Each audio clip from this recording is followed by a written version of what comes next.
புதுக்கோட்டை அரசு மருத்துவக் கல்லூரியில் உலக குருதி கொடையாளர்கள் தினத்தை முன்னிட்டு குருதி கொடையாளர்களை கௌரவிக்கும் நிகழ்வு நடைபெற்றது.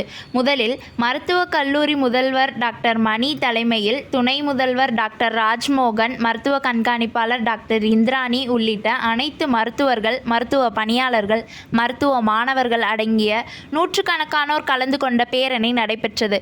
பேரணி கல்லூரி முதல்வர் அலுவலகத்தின் முன்புறம் தொடங்கி நிகழ்வு நடைபெற்ற வெளிநோயாளிகள் பிரிவு கட்டடம் வரை வந்தது.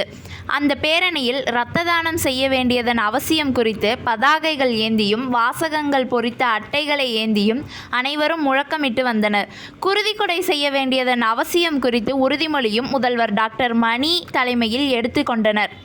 அதன் பிறகு நடைபெற்ற நிகழ்வில் குருதி கொடையாளர் பாராட்ட பெற்றனர். குருதி கொடையில் தமிழ்நாட்டிலேயே அதிக எண்ணிக்கையில் 2வது இடத்தில் இருக்கும் புதுக்கோட்டை கண்ணன் என்பவர் இதுவரை 170 முறை குருதி கொடை செய்திருக்கிறார்.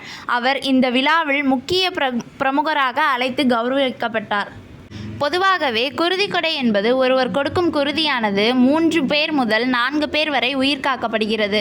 சுமார் 20 ஆண்டுகளுக்கு முன்பு வரை குருதி கொடையின் அவசியம் குறித்த விழிப்புணர்வு மக்களுக்கு இல்லாமல் இருந்தது. தொடர்ந்து நடந்த விழிப்புணர்வு பரப்புரைகள், மக்களுக்கு குருதி தேவைப்படும் போது அவர்கள் அடையும் அவதி, தேடிய போது குருதி கிடைக்காதது போன்றவை மக்களுக்கு தெரிய வந்தது.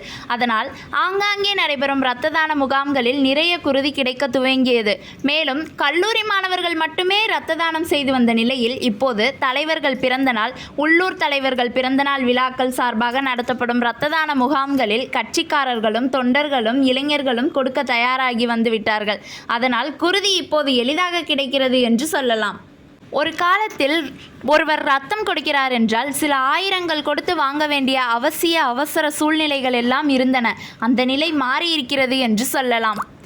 நாம் ஏற்கனவே சொல்லியிருந்த அதிக முறை குருதி கொடுத்திருந்த கண்ணன் அவர்கள் 42 ஆண்டுகளுக்கு முன்பே, அதாவது சரியாக சொல்ல வேண்டும் என்றால் 17/9/1982 அன்று தந்தை பெரியார் பெயரில் பெரியார் இரத்த தான கழகம் என்ற பெயரில் ஒரு கழகம் தொடங்கி பலரையும் இரத்த தானம் செய்ய வைத்திருக்கிறார் என்பது வரலாற்று பதிவாகவே இருக்கிறது.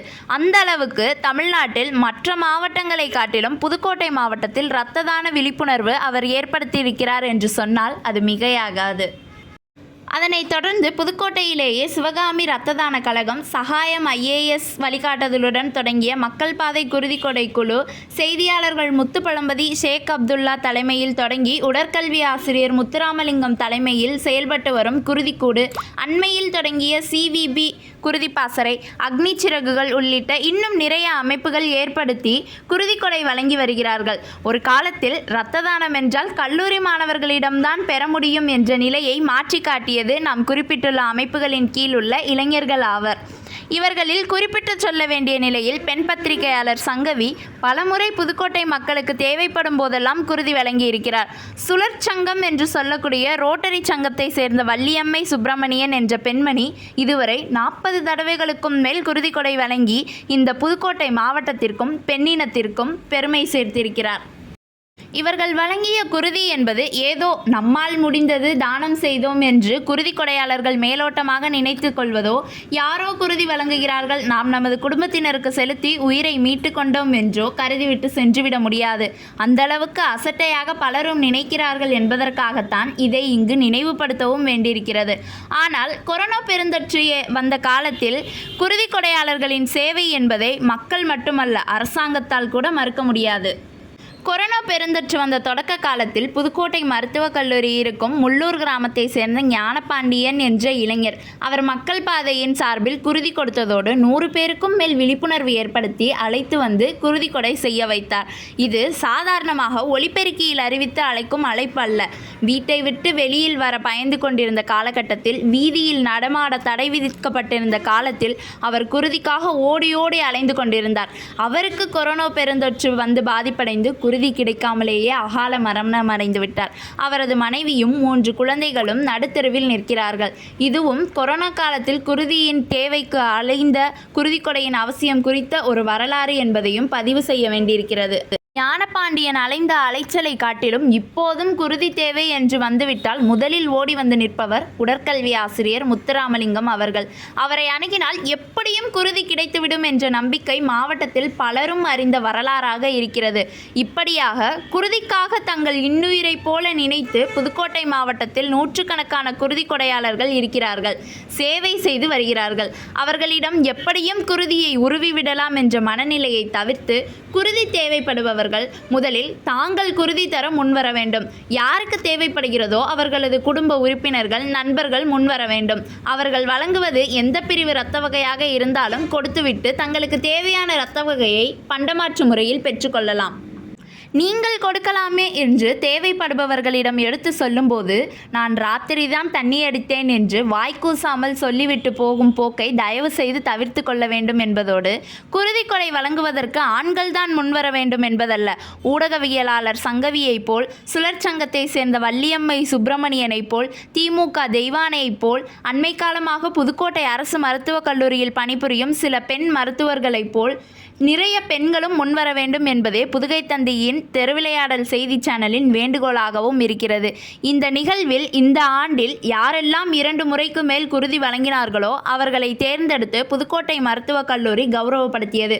அந்த நிகழ்வினை தொடர்ந்து கண்டு களியுங்கள்.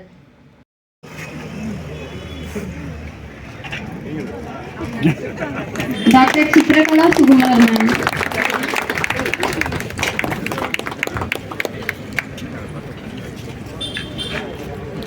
Doctor Thangapandian sir,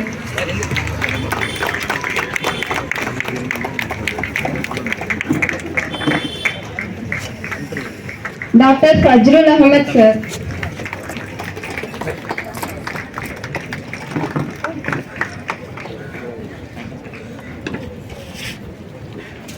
mister Kannan,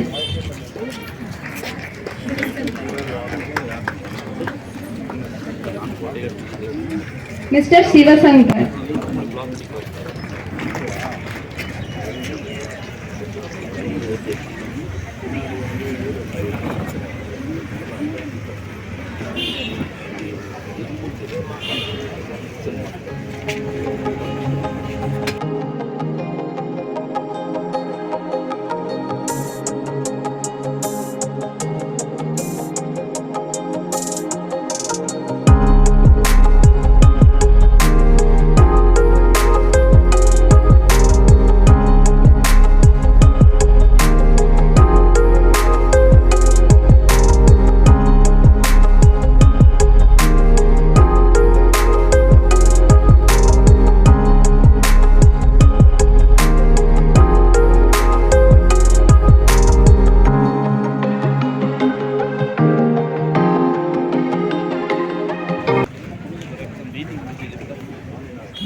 mister Kaliyam Iyer,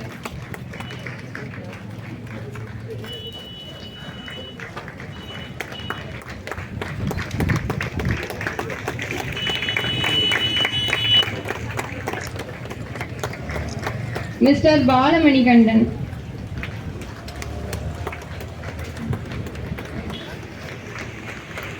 mister Arivanandam,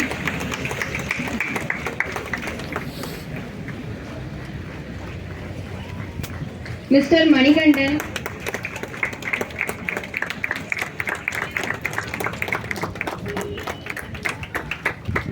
mister Muthukumar,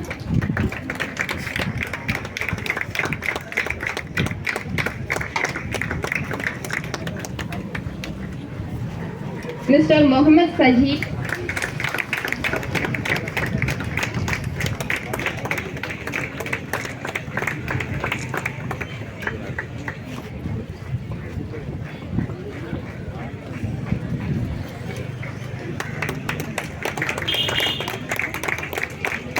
mister OSMS Mohammed Ibram Shah,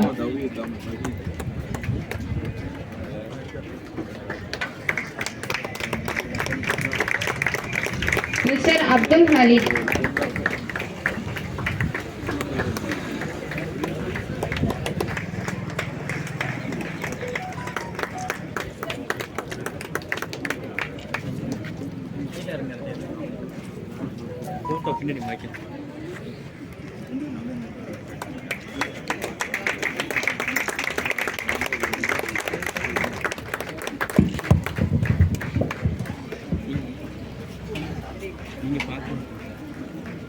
Mr. Sabiullah, Mr. Jaya Madan Veeran.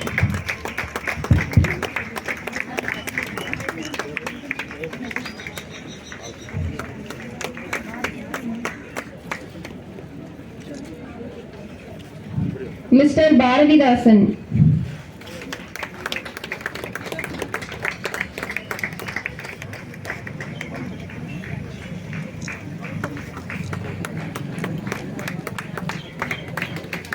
Mr. Kishore Kumar.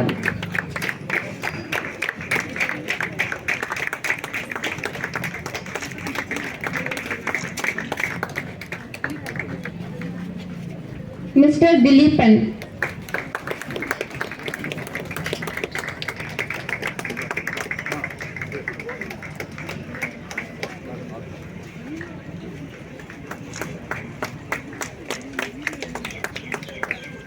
Mr. Madan Raj.